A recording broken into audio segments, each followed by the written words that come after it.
urahawe kaze muri iki kiganiro bamaso ntihagire ugutwara igitsibo cawe mushikirizwa na Mbonimpa Abeli. Ndabaramukije mu izina rya Yesu Kristo umwami wacu. Tugiye gusangira amajambo yo mu gitabo c'ivyahishuro Yohana. Rero ndararitse uwari we wese kugira ngo tuzofatanye iki cigisho. Ni kirekire kizomara igihe kandi mwitegure kugira ngo ibi vyigwa muzobikurikirane kuko ari vyigwa vy'ingirakimazi. Nuko rero reka tubanze dufate umwanya tuje imbere z'Imana dusenga Imana. Mana yacu yo mwijuru, data wa twese ushobora vyose, ndagushimiye cane ingene wongeye kutugirira neza tugashika kuri uyu munsi mwiza. Mwami wacu, muri aka kanya tugiye gusangira na bene data amajambo meza atwereka ivy'ibihe vy'imperuka, na cane cane turabona byinshi biriko biraba. Mwami wacu, data buja utwemerere kugira ngo dusangire aya majambo mwami, na cane cane ivy'umusavyi wawe Yohana yahishuriwe mu gitabo c'ivyahishuro Yohana, kitubwira ivy'ibihe bizoshika mu bihe vy'iherezo. Mwami natwe kuko turi muri ibi bihe, ndakwingize kugira ngo mwami umugeni wa Yesu ahari hose kw'isi yose yicare yiteguye. Niyo mpamvu mwami wacu Yesu Kristo, egome iri jambo ryawe rije gukomeza gutuma ishingiro ryawe rishikama, bene data bashikama, bariko barigishwa batahura basobanurirwa amajambo y'ubugingo. Kandi ndasavye mpwemu wawe yera abe kuri jewe, ubuntu bwawe bube kuri jewe, kandi mwami mpwemu wawe yera abe kuri uwo wese yumva iri jambo ryawe. Izina ryawe rihabwe icubahiro mu izina rya Yesu Kristo atwitangiye ku musaraba, amen.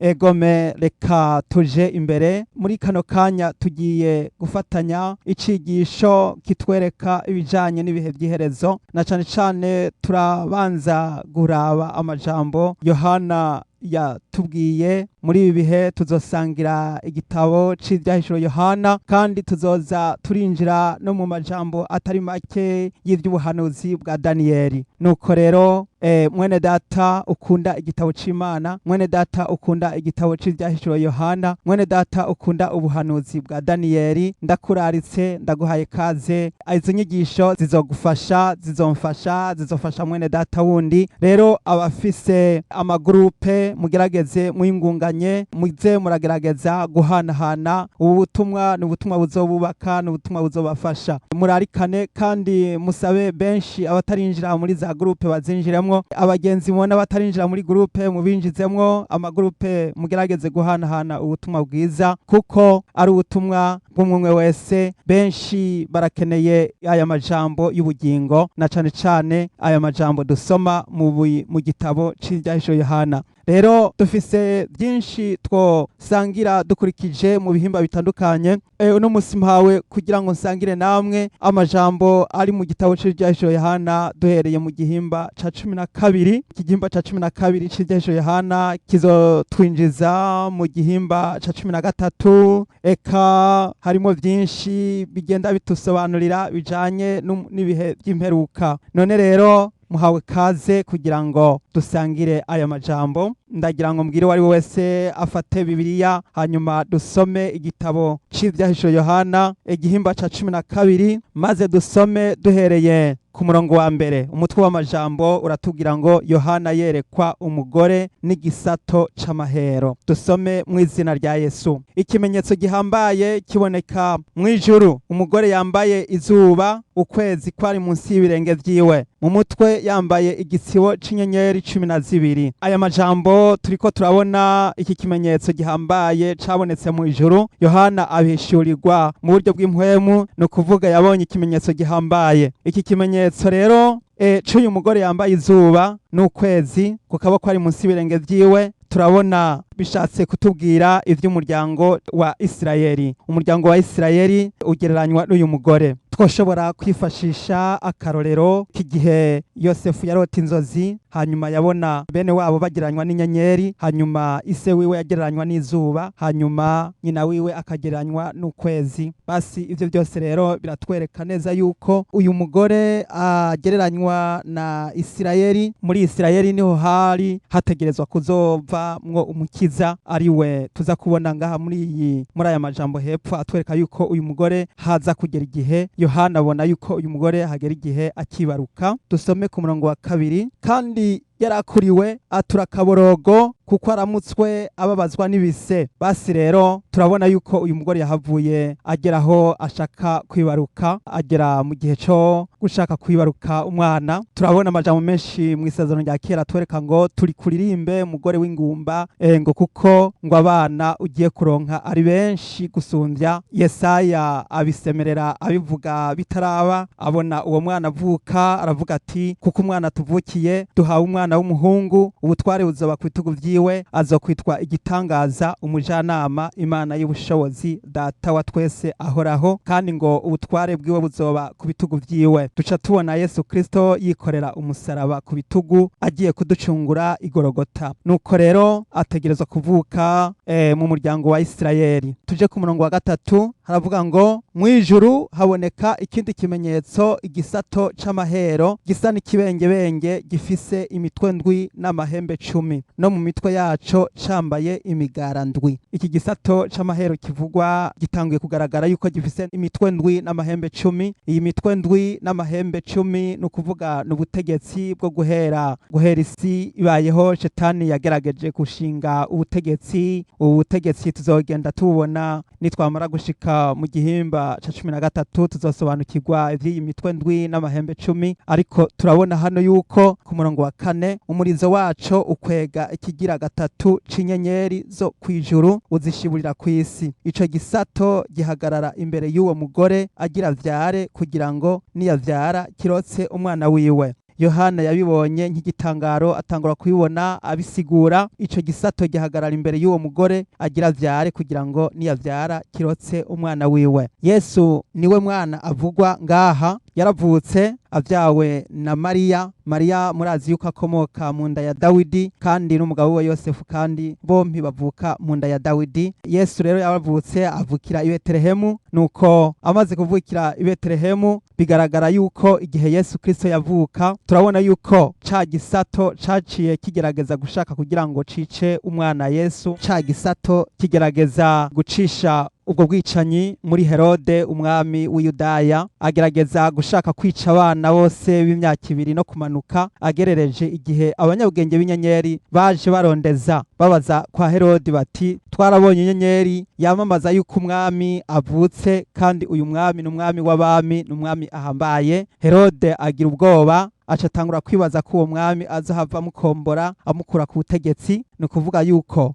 Yesu Kristo yaravutse, kandi Yesu yaje gukombora no kumaririkanya ubwami bwose bwa Shetani. Nico gituma Satani yahise akoresha ubuhinga bwose bwo kugira ngo yice Yesu, ariko ntivyashobotse. Rero iki gisato caciye gihagarara imbere y'umugore, ariko aragera mu bihe byo kwibaruka kugira ngo kirotse umwana wiwe. Basi uyu mugore agera mu gihe cyo kwibaruka. Ku murongo wa 5 avyara umwana w'umuhungu, niwe azoragiza amahanga inkoni y'icuma. Umwana wiwe arasahurwa ajanwa ku Mana no ku ntebe yayo. Egome, uyu mugore yaribarutse, amaze kuvyara avyara umwana w'umuhungu, kandi uyu mwana w'umuhungu niwe azoragiza amahanga yose inkoni y'icuma. No kuvuga rero yuko Yesu Kristo niwe aje gukiza abantu, niwe azoragira abantu, niwe azorokora isi, niwe azocungura isi. Yesu igikorwa ciwe cabaye ico kuza gukiza amahanga yose n'imiryango yose n'amoko yose, kugira ngo agarukane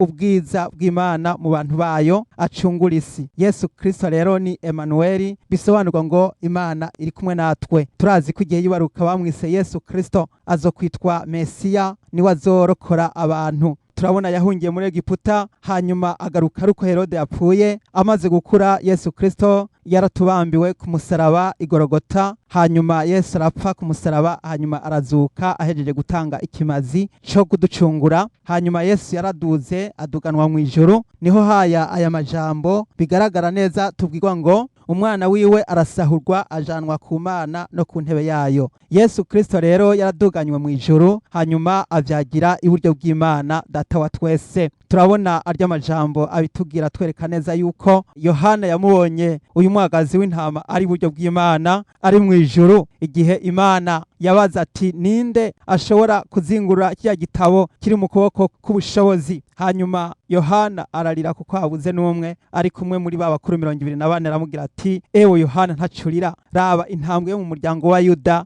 yaranesheje kugira ngo azingurure ibimatanije ico gitabo ndwi. Iyi ntambwe rero mu muryango wa Yuda ni Yesu Kristo, ni wa mwana yavutse, niwe turiko turabona ngaha, niwe yanesheje kugira ngo azingurure ibimatanije igitabo ndwi. Bisobanurwa ngo ashobore kuganza no gutegeka amahanga yose. Yahawe izina riruta ayandi mazina yose, amazina y'ivyo mw'ijuru, amazina y'ivyo kw'isi, amazina y'ivyo kuzimu, kugira ngo indimi zose zize zature kandi zemeze ko Yesu Kristo ari uhoraho, kugira ngo biheshe Imana Data wa twese icubahiro. Nuko rero ku murongo wa 6 umugore ahungira mu bugaragwa, aho afise ahantu yateguriwe n'Imana kugira ngo bamugaburireyo imisi 1250. Uyu mugore yarahungishijwe, birabonekana neza yuko mu yandi majambo Isirayeli nkuko tubizi harageze igihe Yesu amaze kuduganwa mu ijuru, Abisirayeli nabo barataye baromoka bava mu gihugu cabo barahunga, kuko ca gisato caciye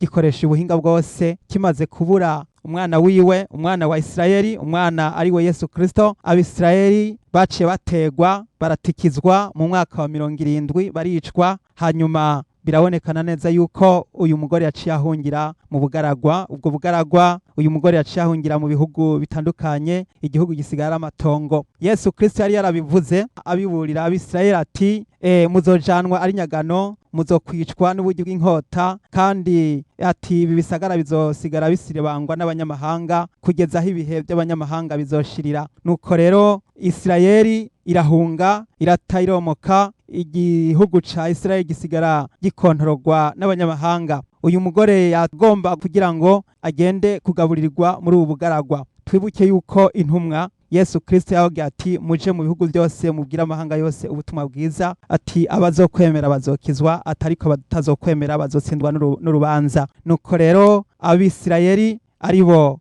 bariya Bayuda hahavuye havukamwo intumwa 12 za Yesu, zihabwa igikorwa cyo gukwiza ubutumwa mw'isi yose. Yesu arahava yereka Sawuli ariwe Paulo, arahava akwiza ubutumwa mw'isi yose. Natwe uno munsi tukaba turonka ijambo ry'Imana biciye mu majambo twahawe n'intumwa z'umwami wacu Yesu Kristo. Nuko rero ubu butumwa bwiza nkuko Yesu Kristo yavuze butegerezwa kuvugwa ku isi yose kugira ngo bube ikimenyetso kibera icabona amahanga yose, maze umuhero w'isi uzocuza. Ni muri iyo ntumbero rero yuko hariho ikiringo kigomba kubaho kugira ngo ubutumwa buvugwe, kandi ico kiringo nicagera aho kigera ku mwisho ubutumwa buzogeraho buhagarara. Hanyuma maze Yesu Kristo n'igihe cyuko azoba agomba kuza kwima ingoma yiwe hano ku isi. Tubandanije ku murongo w'indwi, mw'ijuru havyuka intambara. Mikayire n'abamarayika biwe barwanya ca gisato, igisato kirwanana n'abamarayika baco. Nukuvuga mw'ijuru harageze igihe havyuka intambara, bisobanurwa ngo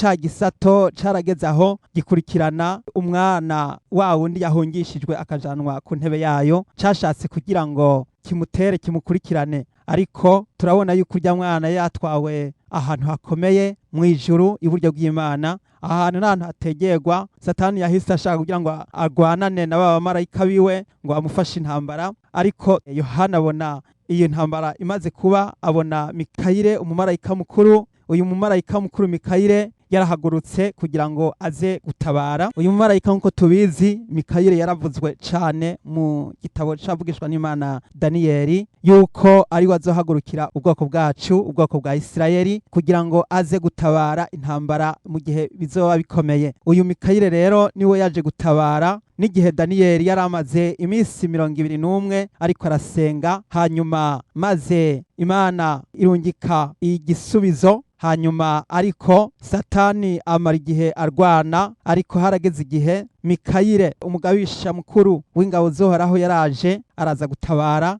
maze inyuma y'ijya misi 21 ishize Daniyeli ahabwa igisubizo. Uyu Mikayire rero niwe tubona mu gihimba ca 12 muri Daniyeli havuga yuko Mikayire ari wazohaguruka kuza gutabara igihe ruzoba rukamvye. Ni muri iki gihe rero uyu Mikayire yarahagurutse, intambara yaratanguye. Yesu amaze kuduganwa mu ijuru, nukuvuga Mikayire yarahagurutse kugira ngo aze gutabara iyi ntambara. Hanyuma hanyuma yaranesheje kuko afise ububasha bw'umwami w'abami. Imana ikomeye, dufise Imana ikomeye, dufise Imana ifise ububasha, dufise Imana idatsindwa. Imana yacu ni nyenkomezi, Imana yacu ntineshwa. Yesu Kristo umwana wayo yadupfiriye ku musaraba. Turabona yuko mu minsi 3 yari yamaze kuzuka, asize atsinze urupfu, asize anesheje, asize atsinze ukuzimu, asize atsinze imyuka mibi, aratsinda abadayimoni. Yesu yaranesheje, yarazutse, ubu avyagiye uburyo bw'Imana, yazamukanye intsinzi. Rero na Mikayeli yaciye arwana, aranesha, kuko agwanira intsinzi, kandi intsinzi ikaba iri tayari mu kiganza c'Imana. Ku murongo w'8, ntibatsinda kandi mw'ijuru ahabo ntihaba hakiboneka. Satani yahise akorogwa, ca gisato kirakorogwa, ahabo harazimangana, gisigara ciburase, kirakorogwa. Satani yarakorowe, asigara yisanga ari mu busa gusa. Ku murongo w'9, ca gisato c'amahero kirakororwa, nico ya nzoka ya mbere yitwa murwanizi, irindi ni Satani, nico kizimiza abari kw'isi bose, gikororerwa kw'isi, abamarayika baco bakororanwa naco. Murabona rero neza yuko iki kiyoka ari ca gisato, ari co ya nzoka ya mbere imwe yahenda Eva kugira ngo amuhendeshe kwamura ca giti Imana yari yababujije ko batagomba kuzokiryako. Hanyuma bamaze kukiryako, Satani aca afata bwa burenganzira bwari bwarahawe Adamu na Eva, barabwakwa. Nuko Satani aza kwita agakomeye kuko yabahenze. Iyi nzoka rero niyo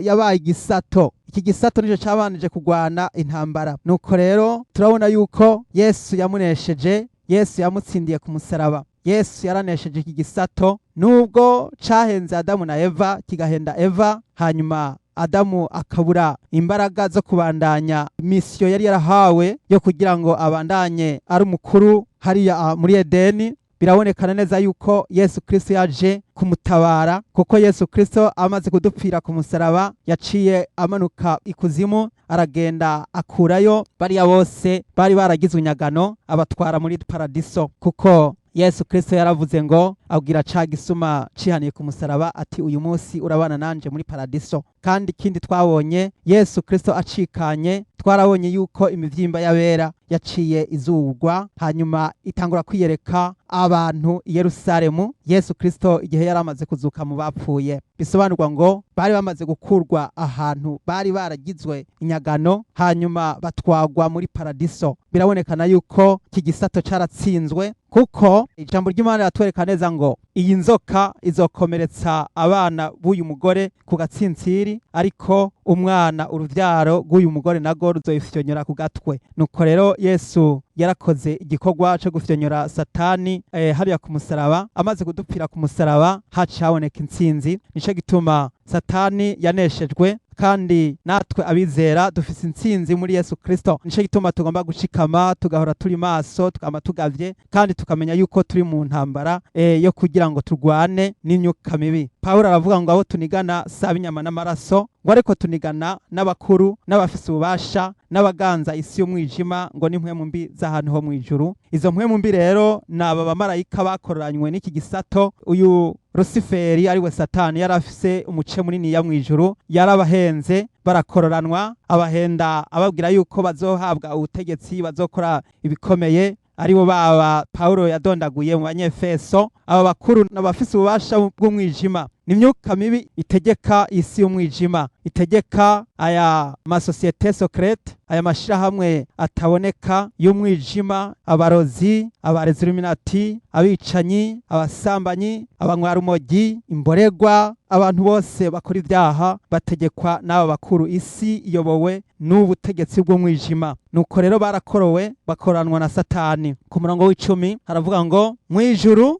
numva ijwi rirenga riti, noneho agakiza karashitse, gashikanye n'ubushobozi n'ubwami bw'Imana yacu n'ububasha bwa Kristo wayo, kuko umurezi wa bene data akororewe hasi, yahora abarega ku murango no mw'ijoro imbere y'Imana yacu. Bene data, aya n'amajambo akomeye cane. Mw'ijuru Yohana yumva ijwi rirenga risemerera. Kuva umunsi byatangajwe yuko Satani atagisubira gukandagiza ikirenge mu ijuru, haciye havuzwa impundu, haciye havuzwa amaturumbete n'amashimwe, harabayeho ibirori n'umunezero mwinshi, kuko imbere yuko Yesu Kristo atari bwadupfire ku musaraba, mu ijuru Satani yaragenda akaza yizungurukisha, yivugisha, arondera abashaka guteranya, arondera abashaka kurega. Turabona yuko yaje gusaba Yobu kugira ngo amugirire nabi, hanyuma Uhoraho aramubwira ati ndakwemereye, ariko ntugire icyo mugira ku magara yiwe. Turabona ibintu byinshi byatikiye, ubuzima bwa Yobu burononekara, abana ba Yobu barapfa. Ni ukuvuga Satani yahora afise ibyo yikoza hariya, ariko Yesu Kristo amaze kudupfira byose byaciye birangira.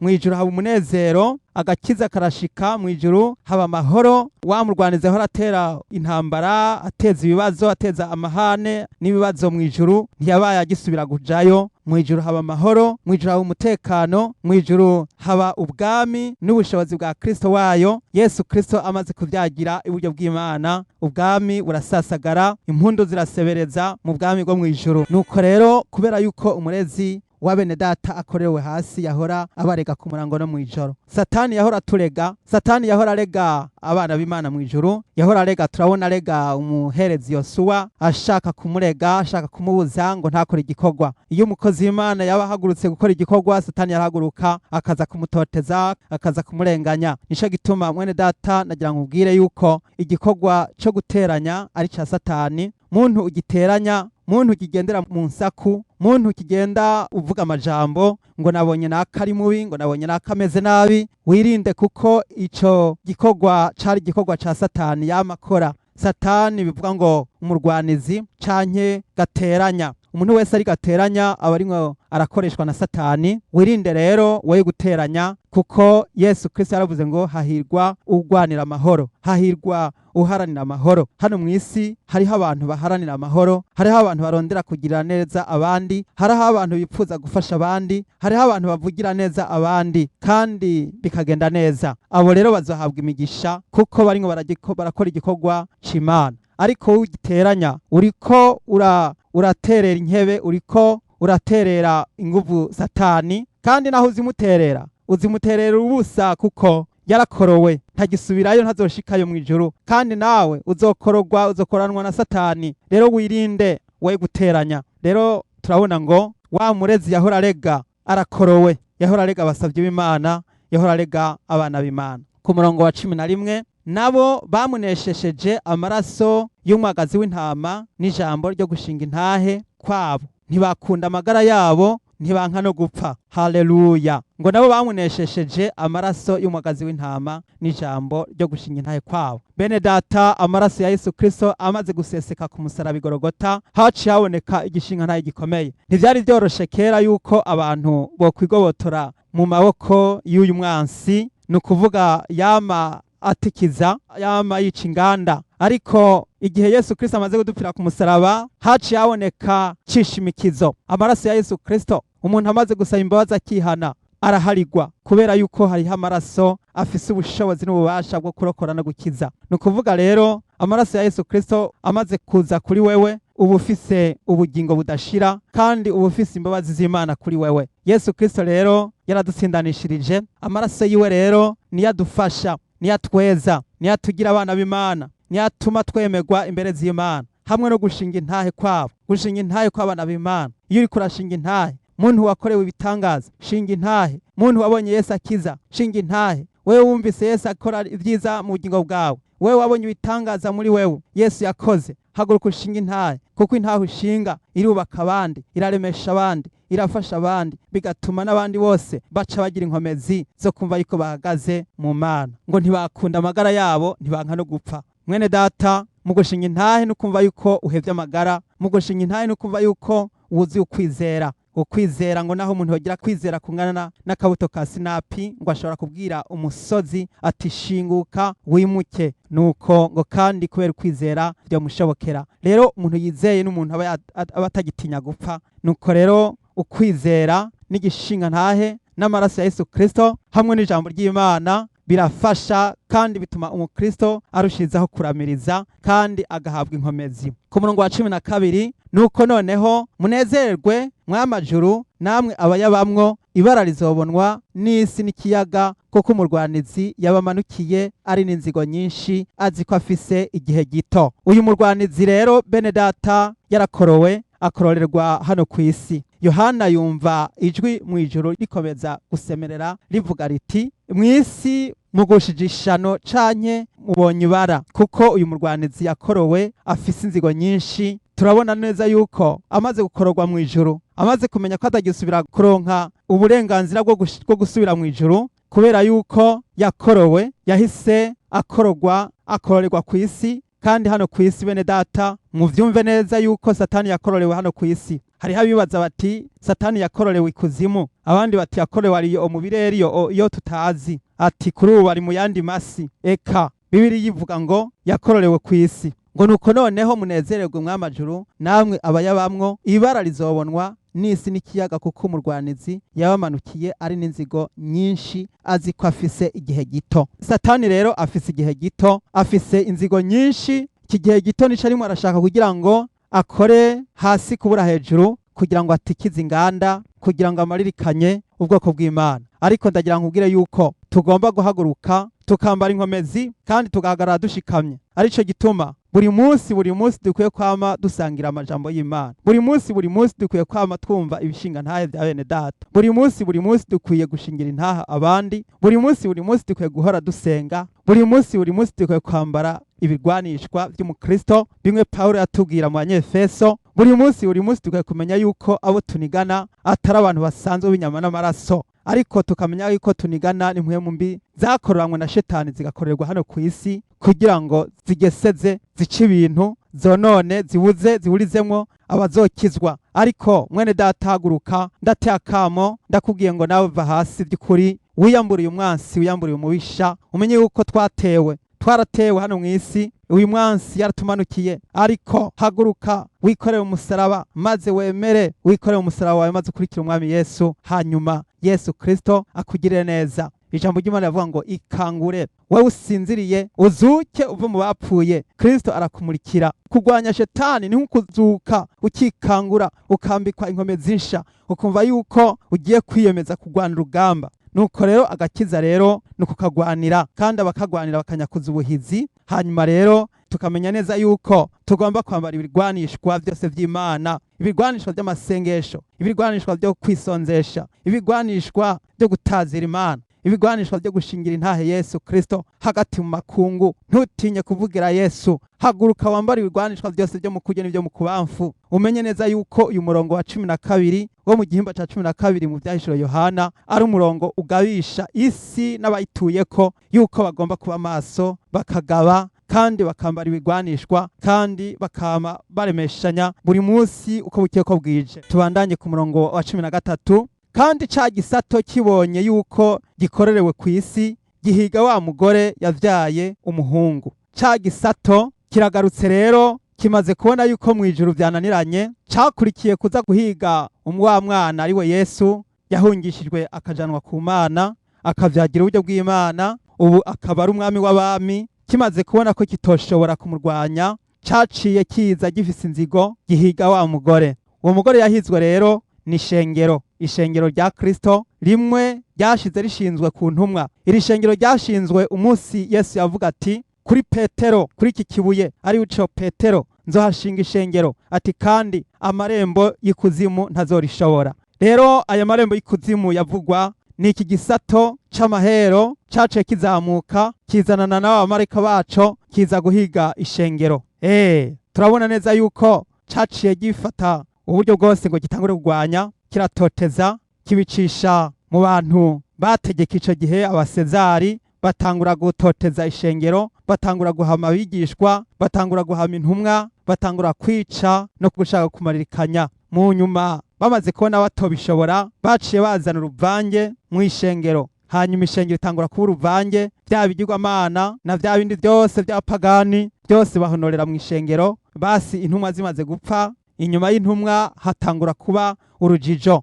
abantu ntibaba bakimenye baja niyo bava, ivy'agakiza birahindagurika, abantu batangura gusenga nk'imigenzo ya gipagani, batangura gukoreshwa mu buryo bwa gipagani, kwa kuntu intumwa zasenga, bwa butumwa intumwa zavuga birahinduka, abantu batangura gusigara bisanga bameze nk'abapagani. Ku murongo wa 14, umugore ahabwa amababa abiri y'inkukuma nini kugira ngo agurukire mu bugaragwa ahantu hiwe ahagaburirirwa igihe n'ibihe n'igice cy'igihe arindwa ico kiyoka. Umugore ahabwa amababa abiri y'inkukuma. Mwene data, aya mababa abiri y'inkukuma uyu mugore yahawe agereranywa kurindwa kw'ishengero, kandi bigaragara neza yuko ari ubushobozi duhabwa twahawe. Twibuke yuko Yesu Kristo yabisezeranye mu gitabo c'Ivyahishuro Yohana, aho yasezeranira yuko abamwizera bose azobarinda igeragezwa irigiye kuza gutera abari mw'isi bose. Ayo majambo atwereka neza yuko ishengero rizorindwa. Hariho ibihe ishengero rizoba riri mw'isi, ariko rizorindwa ca kiyoka, rizorindwa ca gisato, rizorindwa antikristo. Nubwo ishengero rizoba riko rirahamwa ritotezwa, ariko abizera Yesu ico gihe bazaba bashikamye. Niko kuzamurwa kw'ishengero bagahabwa amababa y'inkukuma. Reka turabe ayo majambo atubwira Ivyahishuro Yohana igihimba ca 2 ku murongo w'10 haravuga ngo, ntutinye ivyo ugira ubabazwe, ehe uwo murwanizi agira ashire bamwe muri mwebwe mwibohero kugira ngo mugeragezwe, kandi muzogira amarushwa imisi 10. Wamuyoboka gushitsa kugupfa, nanje nzoguha igisibo c'ubugingo. Uri n'ugutwi niyumve ico mpwemu abwira amashengero, unesha ntaco urupfu rwa kabiri ruzomugira. Ngaya amababa y'inkukuma, nukunesha gukomeye, kwa kunesha ko muri mpwemu yera. Nukuvuga ngo hariho igeragezwa rije kugerageza abari mw'isi. Umurwaniza aje gushira abantu benshi mwibohero, azoza kwica no gutoteza, ariko hariho inkomezi ishengero rizohabwa amababa y'inkukuma. Nico gituma ayo mababa y'inkukuma agereranywa n'amasengesho, agereranywa no gusenga. Iyo uriko urasenga urahabwa ubushobozi, kuko niyo bokwica bakwica urupfu rw'umubiri, ariko urupfu rwa mpwemu nukuvuga ubandanya uri muri mpwemu. Arico gituma rero ishengero ryarasezeraniwe ku burinzi bukomeye, kwizera, kwihangana, kuramiriza. Jambo ry'Imana rivuga ngo, wamuyoboka gushitsa kugupfa, ngo nanje nzoguha igisibo c'ubugingo. Turabe ayandi majambo abivuga nyene, yahanyene Ivyahishuro Yohana igihimba ca 3 ku murongo w'10 nyene. Dusome mu izina rya Yesu. Havuga ngo, ko witondeye ijambo ryo kwihangana kwanje, nanje nzokurinda igihe cyo kugerageza kigira kize mu bihugu byose, kugerageza ababa mw'isi. Ngira nze vuba, wumire kuco ufise, ntihagire ugutwara igisibo cawe. Mwene data, hari gerageza rigiye kuza kutoteza abakristo mw'isi yose, kandi iryo geragezwa ngo rizomara imisi 10. Ariko ndagira nkubwire ngo, wamuyoboka gushitsa kugupfa. Aya mashengero yarabibwiwe, ishengero ry'Isimuruna ryarabibwiwe, n'ishengero ry'Ifiladelufiya ryarabibwiwe. Nukuvuga yuko abakristo bihumanuye, biyejeje, batiyanduje, ca gikoko kizobarondera kiba gishaka kubica no kubamira. Ariko ijambo ry'Imana riravuga ngo bazohabwa amababa y'inkukuma. Amababa y'inkukuma rero n'ubushobozi budasanzwe. Yesu Kristo yaravuze ngo muzohabwa ubushobozi, mpwemu yera niyabazako muzobivyabona. Muri ico gihe kizoba ari igihe gikomeye co kongerwa inkomezi. Hano turabona amajambo yerekana ko ngo isi ngo irasama, imira rwa ruzi, ca gisato cariko kigomba gusendanisha. Bisobanurwa ngo bazorindirwa mw'isi, isi izokwasama imira y'amazi, imira ca kidengeri, maze nabo bashobore guhungira muri bwa bugaragwa aho Imana yabateguriye kuzagaburirwayo imisi 3 n'igice. Nukuvuga ngo muri mpwemu yera ishengero rizohabwa kurindwa, nk'uko Yesu tubona amajambo y'Imana yivuze mu butumwa bwiza bwa Yohana igihimba ca 17 ku murongo wa 15, aho Yesu Kristo yavuga ngo, singusaba ngo bakure mw'isi, ariko ngo barinde wa mubi. Nukuvuga Yesu Kristo hari bihe azoba ataragira kuvuga ngo ishengero arikure mw'isi. Nico gituma ugomba kwama wihangana gushitsa kugupfa, kugira ngo rero Yesu Kristo ahezoheze aguhe ca gisibo c'ubugingo ico Imana yasezeraniye abayikunda. Aya majambo n'amajambo yo gutera kurema no kuyoborwa mu bushobozi bwa mpwemu yera, kugira ngo ntutinye. Haya majambo twasomye aha muri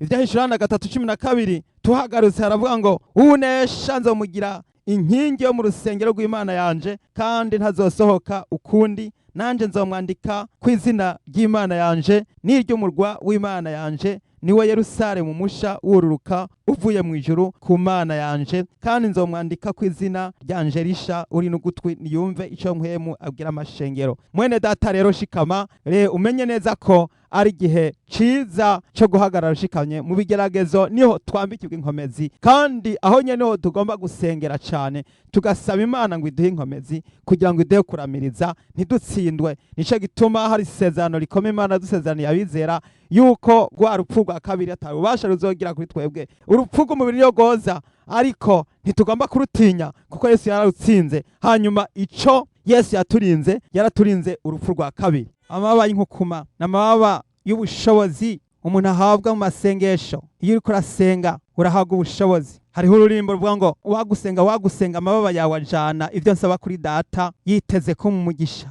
Rero ugusenga gutuma umuntu ahabwa amababa nk'ay'inkukuma. Rero ishengero ryarahawe ubushobozi mu gusenga. Iyo uriko urategwa ntuze wibagire gusenga, iyo uri mu bigeragezo ntuze wibagire gusenga. Turabona amajambo Imana yabwiye Yeremiya muri 33:3 aravuga ngo mpamagara nanje ndakwitaba nkwereke ibikomeye n'ibihambaye. Iyo ushikiwe n'ibigeragezo senga Imana. Rero mu buryo bw'impwemu tufise amababa nk'ay'inkukuma, kuko dushobora guhamagara Imana ikabanguka ikaza kudutabara, kuko ari ryo sezerano Imana yasezeraniye abayo. Ishengero ryahawe amababa nk'ay'inkukuma, nubwo riri mu bugaragwa ryaciye ryongezwa izindi nkomezi zo kugira ngo zihunge ico kiyoka. Aya niyo mababa y'inkukuma. Nuko hanyuma rero kugaburirwa ahantu azogaburirwa igihe n'igice c'igihe. Kino gihe ni umwaka, bino bihe navyo ni imyaka 2, hanyuma iki gice c'igihe naco n'amezi 6, no kuvuga ni imyaka 3 n'igice. Aya majambo y'igihe n'igice c'igihe tuzogaruka kuyabona kenshi, avuga ivy'ibihe bikomeye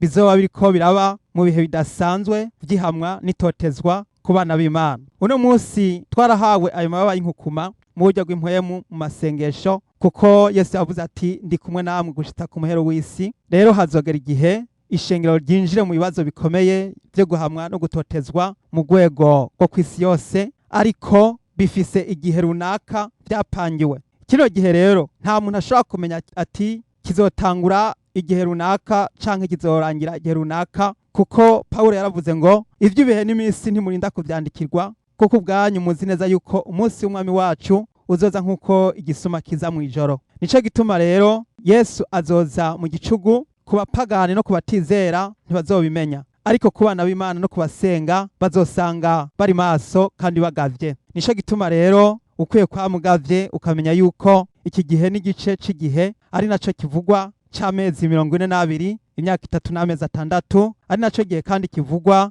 Danieli yavuze 1260, byose bija kuvuga ijambo rimwe n'imyaka 3 n'igice. Uwo mugore ahabwa aho hantu kugira ngo ahabwe kugaburirwa. Murazi yuko abakristo dufungurirwa indya z'umwuka arizo ijambo ry'Imana. Yesu Kristo yaravuze ati ni jewe umutsima w'ubugingo wamanutse uvuye mu ijuru, kandi uzondya ko wese azokwamaho gushitsa ibihe byose. Ijambo ry'Imana niryo tugomba kwama tugaburirwa. Wame wibuka kwiha ijambo ry'Imana, wame wumva aho uri hose urondera kuyaga ivy'Imana no kuvuga ivy'Imana, uzi neza yuko ariyo ngaburo wateguriwe kandi ikubaka kandi gukuza. Ijambo ry'Imana rirakuza, ijambo ry'Imana rirubaka. Tugomba kurigira ikintu gikomeye cyane mu bugingo bwacu, tukamenya yuko ari zo ndya za mpwemu zo mu buryo bwa mpwemu twasezeraniwe twahawe kugira ngo twame tugaburirwa ijambo ry'Imana mu buryo bwa mpwemu. Imana rero iguhezagire. Ku murongo wa 15, ico kiyoka gisendanisha amazi nk'uruzi